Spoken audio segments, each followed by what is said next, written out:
guys, welcome back to my channel, or welcome if you're new, but you're probably not because you're probably my mom. Today I will be walking you through from start to finish how I do a movie journal because I love movies and I want to work in the industry, but I have such a hard time sitting down to focus and watch movies, and like, as ashamed as I am to say, I haven't seen a large majority of movie classics. So we're gonna change that. So I'm not only forcing myself to watch movies, which seems like it shouldn't be that hard to do, but I'm also filming YouTube videos.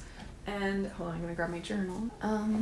When you're battling depression, you lose interest in stuff that even used to bring you the most joy. But step by step, I am reclaiming my life, and I should have had this filmed a long time ago. I actually already watched the movie, but I have this whole script written out that I was supposed to film before watching the movie, but I was like getting ready, and then I was like, oh, I might as well watch the movie while I get ready. But then I went on TikTok and still didn't end up getting it done earlier.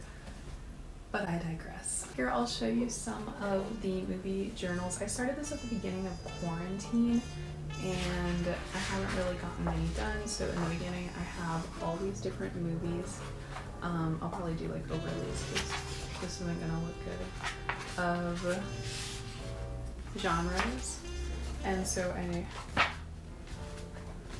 here's one that I did. I'm definitely gonna do an overlay, so I'm just gonna read the ones I've done. I did The Irishman, The Truman Show, Booksmart, Adventureland, Have a Good Trip, Adventures in Psychedelics, Big Time Adolescence, Sorry to Bother You, Wayne's World, and I believe that's the last one. Like I said, I'm going to be walking you through how I actually do one of these journals. So first, I take about 2 weeks to actually decide what movie I want to watch, because I'll be like, wow, that's such a good movie, and I just add it to the never-ending list of movies that I must watch, and then I'm overwhelmed by all the options that I have and feeling like, oh my god, how can I say I want to be a film major and I haven't even seen some of the most amazing movies out there. But it makes me feel a little bit better because when I was doing research for the movie that we're doing today, writer of Taxi Driver, Paul Schaefer, didn't see his first movie until he was 17 years old in 1961 because he was raised by Calvinist parents, and the first movie he saw was The Absent-Minded Professor. So that just proves that you're never late to the game. After I decide what movie we're gonna watch, which today we'll be watching Taxi Driver, which, like I said, I already watched it. So before I start, which I normally do this while the movie is happening, like in the beginning I start to look these things up, but then I end up missing the entire exposition of the movie, and then I'm lost. So I always look up the runtime of the movie, the genre, the rating, the budget, sometimes if it's available, and what they made at the box office, who's starring in it. These are all just things that I put in every single one of my movie journals, so I always look those up. After I've gotten all of that situated and written down, I will watch the movie, but I can't show any of the movie because I'm not sure about fair use guidelines. Normally I write on a scratch piece of paper while I'm doing it. After I go through the movie, I write down some of my favorite quotes, anything that resonated with me, the different techniques, so like lighting, color grading, camera angles, the dialogue that's used, any film aspects that I'm like, that's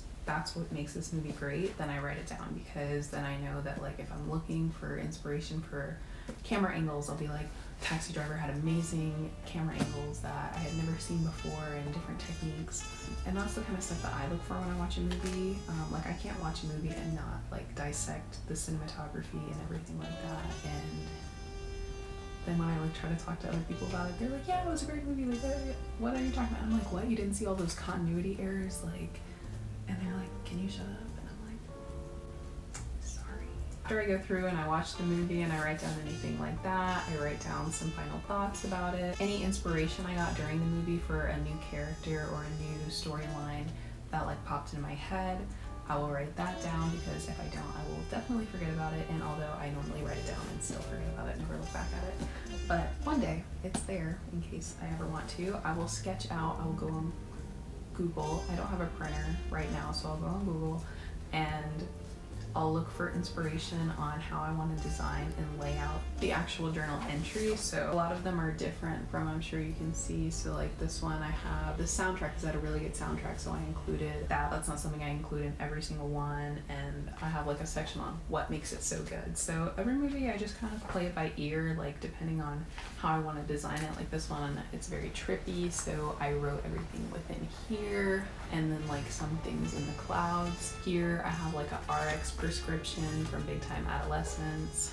Some of these probably have spoilers, so if you haven't seen these movies or you care about spoilers, then I probably wouldn't watch it. And since, like I said, I don't have a printer right now, I can't take like movie stills, which I really, really want to, so I'm going to try to get on that. But I normally just hand draw them. Like in this one I did in Wayne's World, I recreated the set, and I just, since the notebook I use is lined, I just normally do it on like a separate piece of like sketchbook paper or construction paper, and I just rip it out and paste it in there later. I do everything like while I'm watching it and afterwards really, really messily, and then I'll go back and perfect it in the actual journal. After I'm done, I also like to read like interesting facts about the movie, like things that happened on set, what awards that the movie won. I don't always put it in there, but I just like to look it up.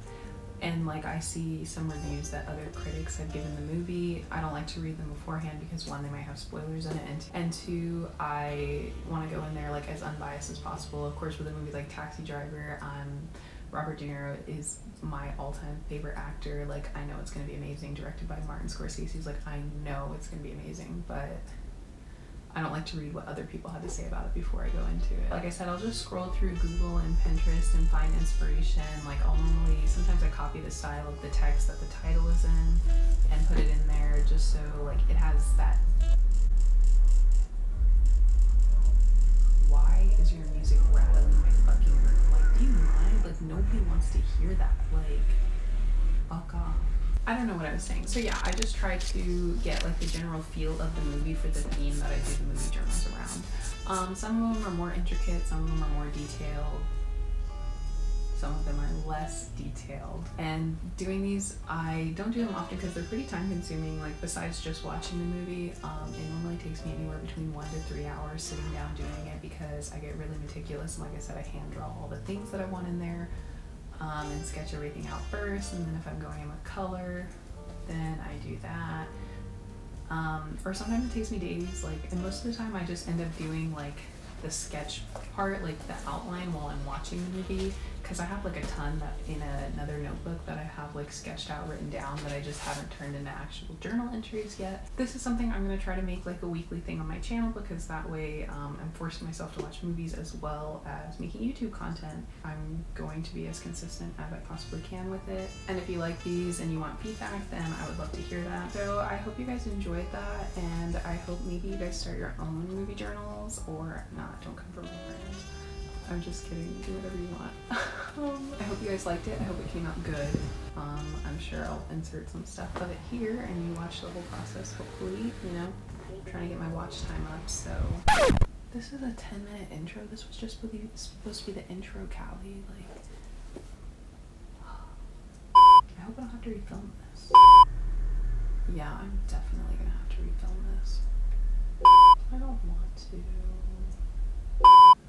I still don't like this intro. You know, fuck it. I'm just gonna use the other intro, and if it doesn't work, then I'm sorry. I tried my best. Actually, that's a lie. So why would anyone want to watch my content if I'm not putting in good effort? Why is my jaw clicking like when I talk? I bet that's attractive. I'm single.